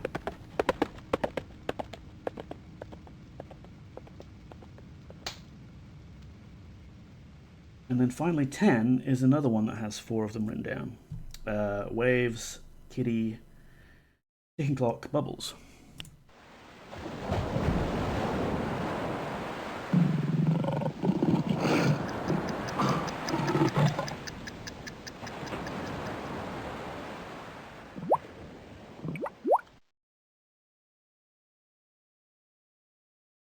So after all of this,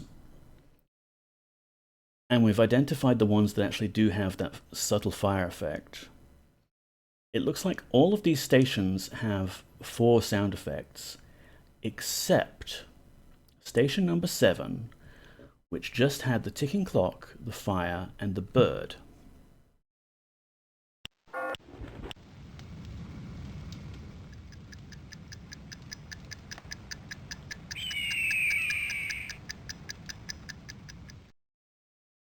So maybe, considering we have to put in 3 symbols, maybe that's the one we gotta do. And if not, I'm out of ideas.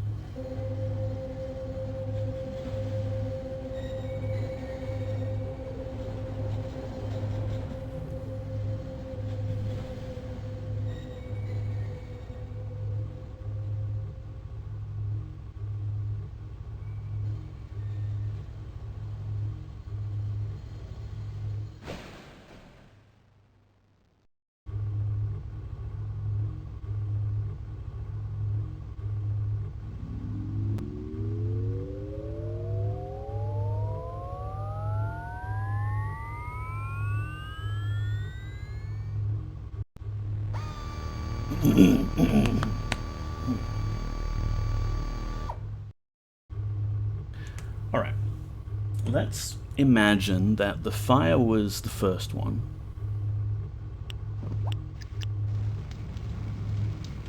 And then ticking clock. And then bird.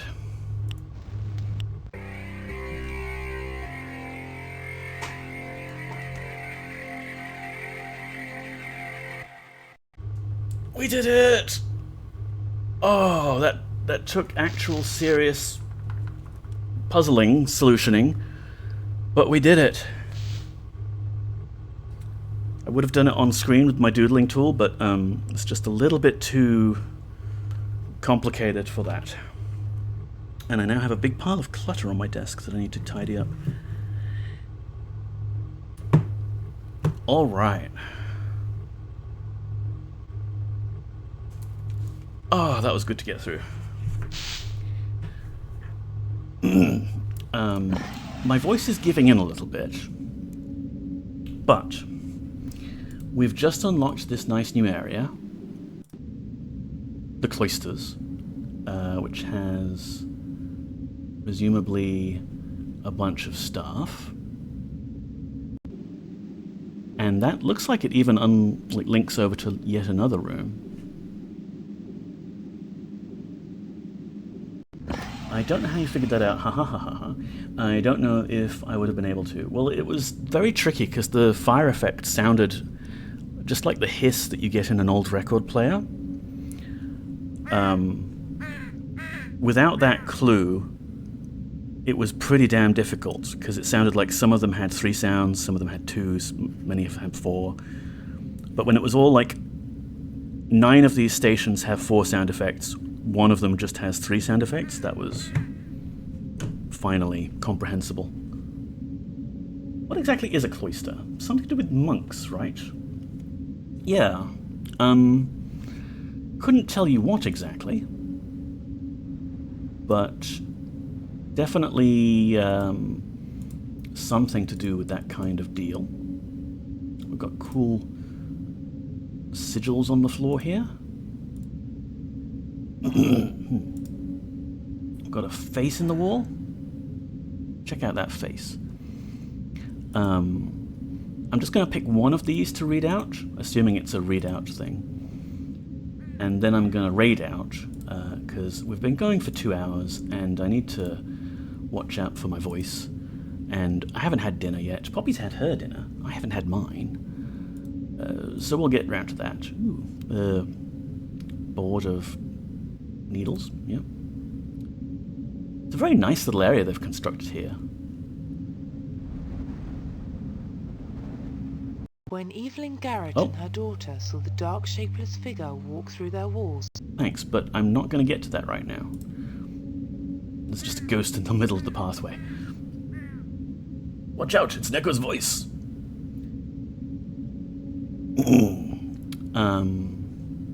What's that? It's a big diamond. Now, I want to have a look at these sigils that someone scrawled onto the floor here. Also, wasn't there a way out of here into some other area? Like, it looks like there is.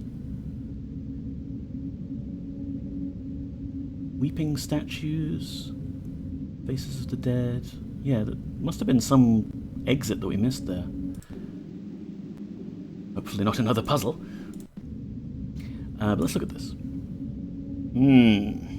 That's really mysterious.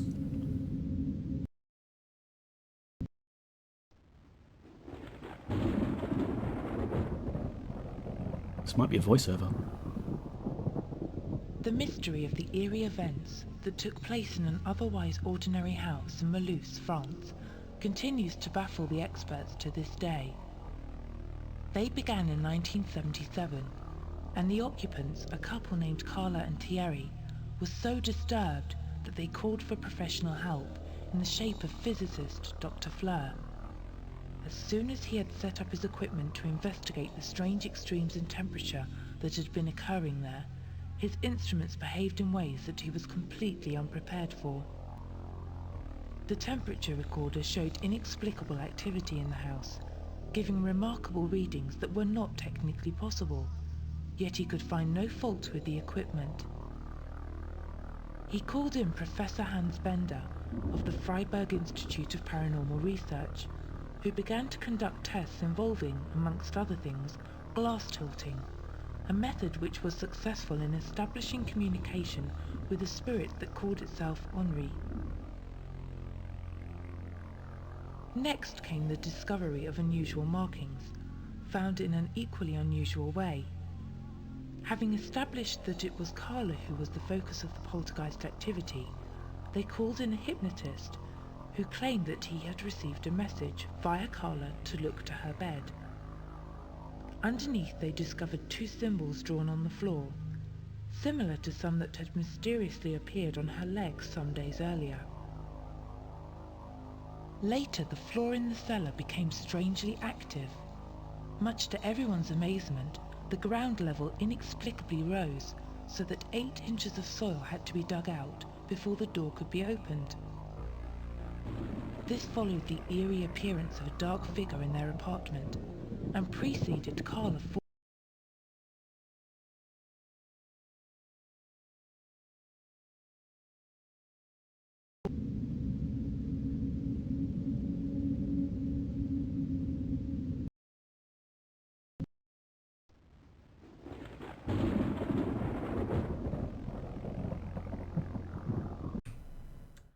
Sorry, I was trying to mute my mic, and I guess I was successful.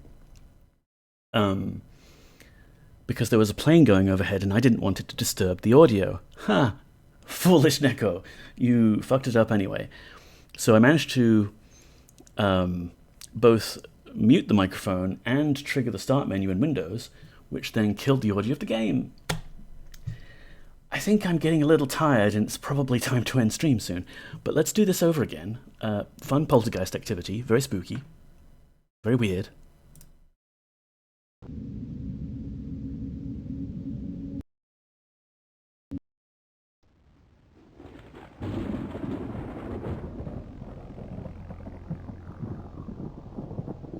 The mystery of the eerie events that took place in an otherwise ordinary house in Mulhouse, France, continues to baffle the experts to this day.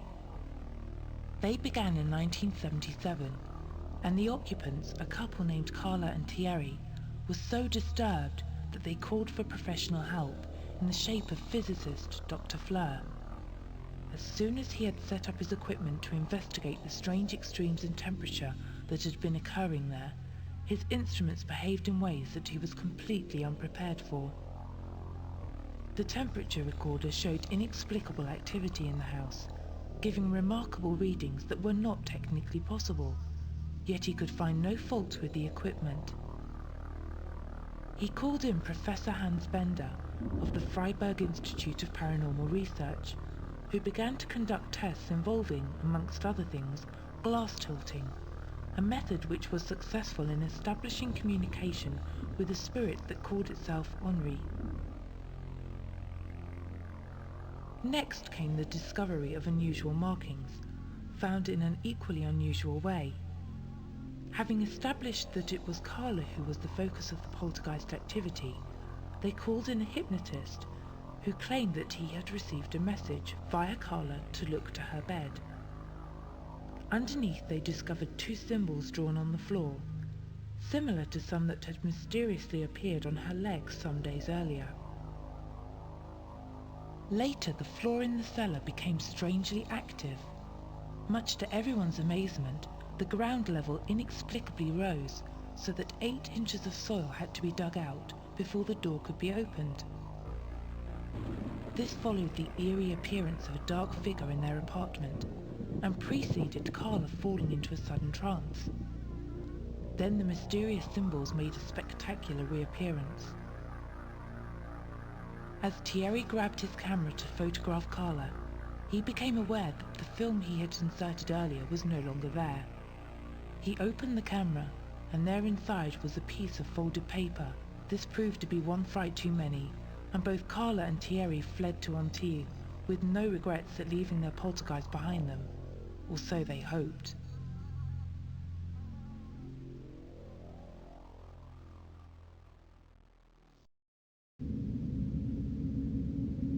Well, that's really mysterious.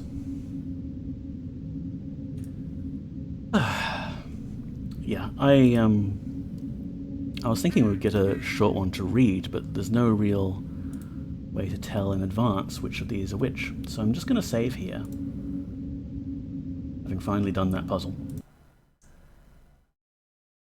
We'll pat ourselves on the back. That's probably the last of the puzzles in the game, because there's most of these things we've unlocked now.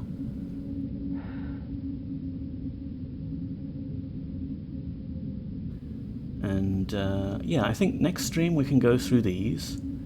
That'll probably be enough for a stream. Maybe there's a couple we missed, who knows? But yeah, I hope to see you back here next week.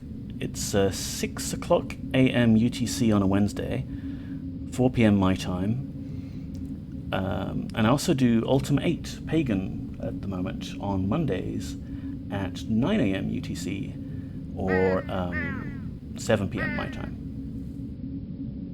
Australia/Sydney. I don't know whether it's AEST or ADT. It's nicer to just specify the TZ database names. They're in the Twitch schedule doodad, so it should be able to show you which of those is currently in effect. Time zones are an abomination, and daylight savings time doubly so. Okay, unlocked. So, I will go to the butchers, and we can have a look. DST sucks? Yeah, absolutely.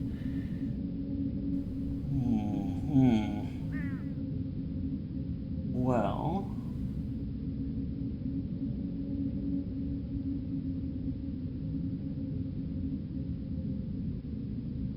I mean, I know where I'm gonna go shortly, so we may as well just raid into old mate Sonnevel. It is nice just to mix it up every now and again, but there's not a whole lot of people streaming retro at the moment. At least not that I follow.